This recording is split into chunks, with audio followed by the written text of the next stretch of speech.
Hello, my name is Kirstin Buckner, and I am the featured woman for the August 2024 issue of the Bold Maven magazine, and I am excited about it. So the first question that I have to answer is, what do I do? And before you get to know what I do, I think it's important for you to know who I am. And so I am a public health professional. And what that means is I identify gaps in areas and communities that can have a better quality of life. And I base that off the social determinants of health, but I also base that off of the needs, the unmet needs of our communities. And I live in Central Ohio, Columbus, Ohio. And so when I am in the communities and I know that there are basic unmet needs being met, then therefore I design programs around that. So that way the initiative and also the actions need to be in place that our communities can thrive, our communities can actually build upon and have a legacy that is considered of hope and resilience. So with that being said, what do? I am a director of mentorship and community partnerships, and also I'm a CEO of Unified Coaching and Consulting.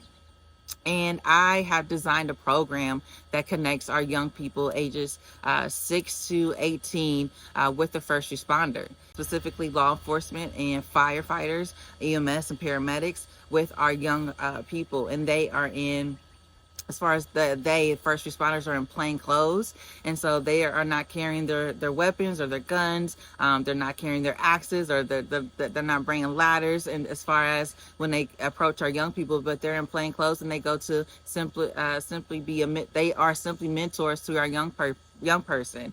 In addition to that, our young person is a mentor, quote unquote, to our first responder. And so they give them a lens inside of their homes and their communities and what it takes as far as to thrive and survive, really. And so I am a trauma responsive specialist as well. And so we implement not only strategies, but ideas that can mitigate not only the effects of traumatic events, but in addition, how can we actually build upon as far as having the hope and having the resilience, and also having the capacity to actually move forward in a progressive way. And that is unheard of, because when I designed the program, when I first led this program, I had a lot of pushback that said first responders don't know how to engage with our youth. They're not trained to do so. And so coming from a public health professional, as far as my background, and also working with public safety as far as in other agencies before I designed this program, I knew folks that really wanted to engage with youth in a different way, as far as not just coming to their home when there's an emergency, or when there's a fire, or when there's someone has to get arrested. That's their first introduction to a young person, and that no longer needed to be that was no longer their wishes and their desires. And so I heard that. I did an assessment, of course, and surveys, but I heard what they were saying, and I said, we need to build a program that really centers around the values of, we are changing the scope of how engagement looks like with our first responders, fire and specifically police and law enforcement.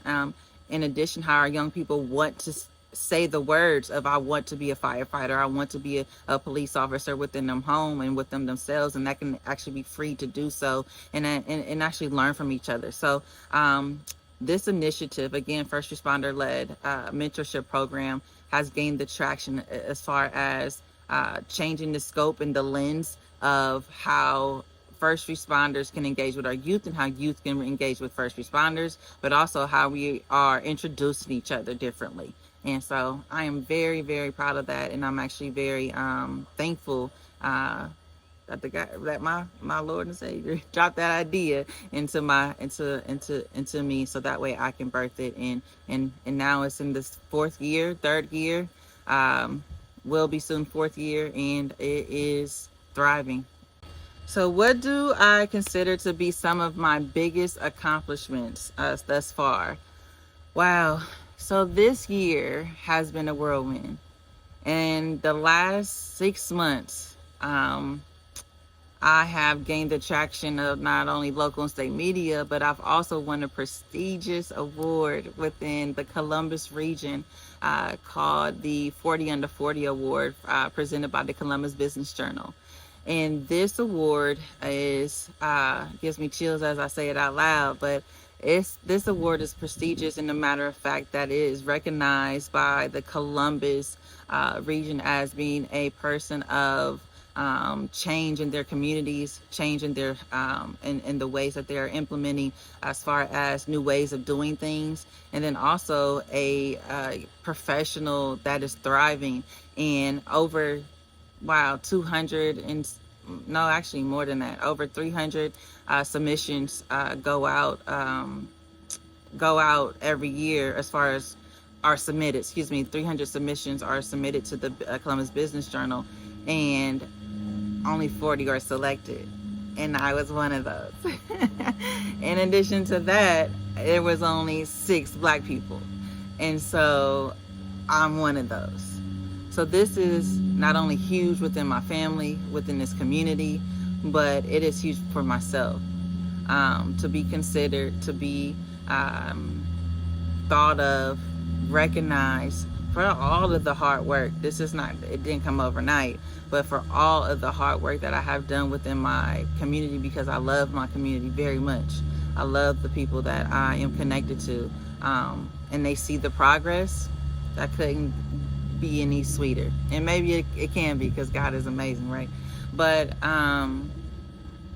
yeah, I won the 40 Under 40, and after that I won the Columbus Urban League Movers and Shakers as far as her story in the Columbus region. That was literally right after that. Then another one came as far as from the Columbus Young Professionals.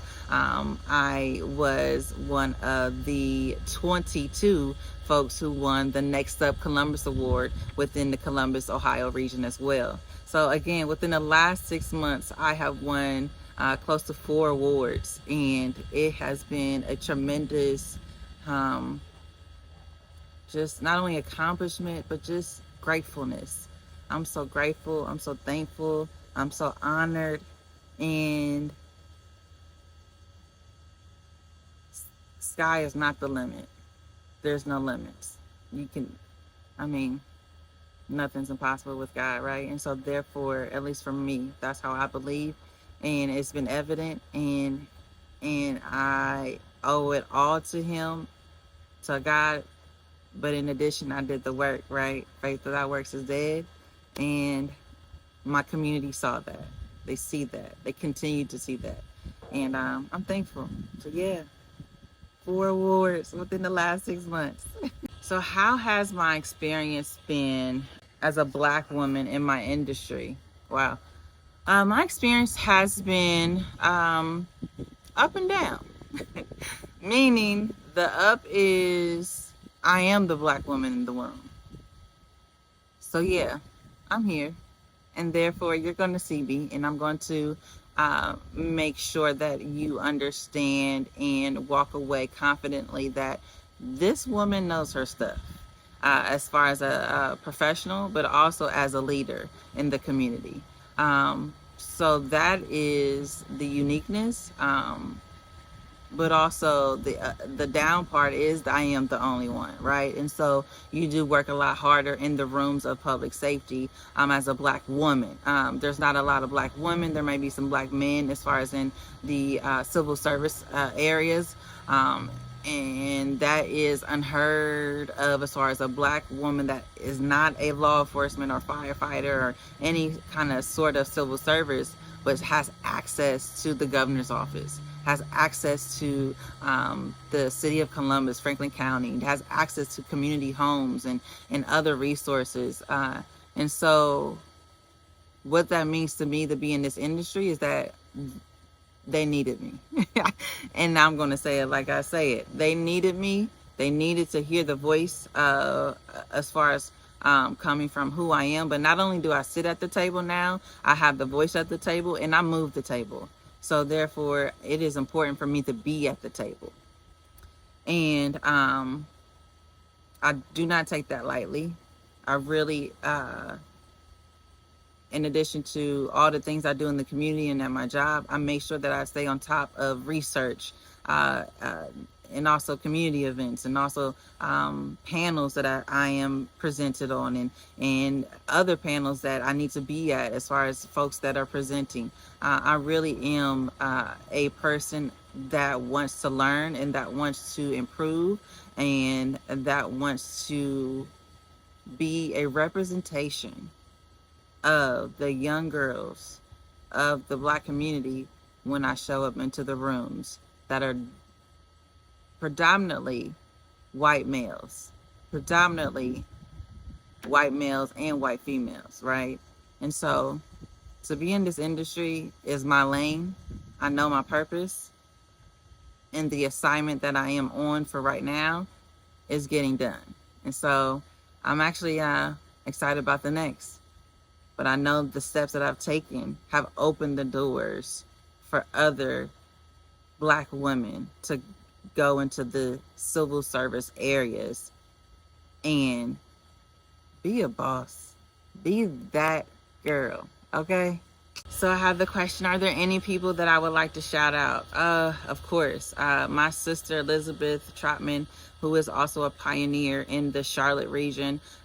She started a program called the African American Leaders Academy for Charlotte, and that is a platform that really hones in the leaders and the go-getters of the cities, or her city initially, and takes and gives them the tools and the strategies to become more as far as a imprint and also a leader within their businesses and their agencies and areas of focus, right? But also, more importantly, she's my sister. She expands my vision. She expands the things that I can do. And I also want to shout out Dr. Adrienne Kennedy, who is a pivotal person in my life, who always reminds me I am that girl and there's no one like me. And she also reminds me that I was made for more, made to be in these spaces, and made to be thriving in these spaces because I'm called to this space.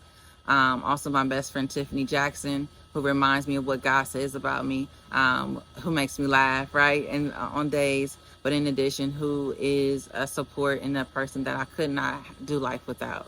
It just wouldn't happen. And last but not least, my mentor. I have a personal board of directors, right? I'm not going to give you all the names, but my mentor as well, Eve Fitch, who is a pioneer and also one of the Hall of Fame as far as social workers within the Ohio State University, or soon to be.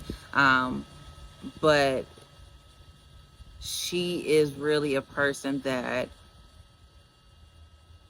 listens to how my brain works, but also expands on how I can connect, how I can design, how I can build, as far as the cross sectors and multi-agencies within the Central Ohio region. And she gives me that safe space, right, to learn, to grow, and also to develop. And so I have the last question: how can you connect with me? So you could go to my Facebook page, Kirstin Buckner. You will find me there. In addition to that, LinkedIn. I'm on LinkedIn. You can find as far as Kirstin Buckner on there as well.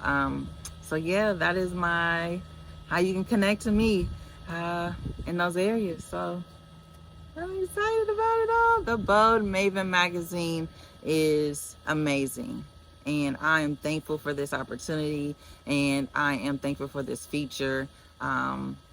Magazines like these do not come around often, and I'm thankful that they are here and they are shining a light on the beautiful blackness of the woman, and brown or black, right? But as far as the beautifulness of who we are and what we do in spaces and industries and areas of focus in our communities, in the states, in our nation. Thankful for this opportunity. Thank you, Vogue Magazine.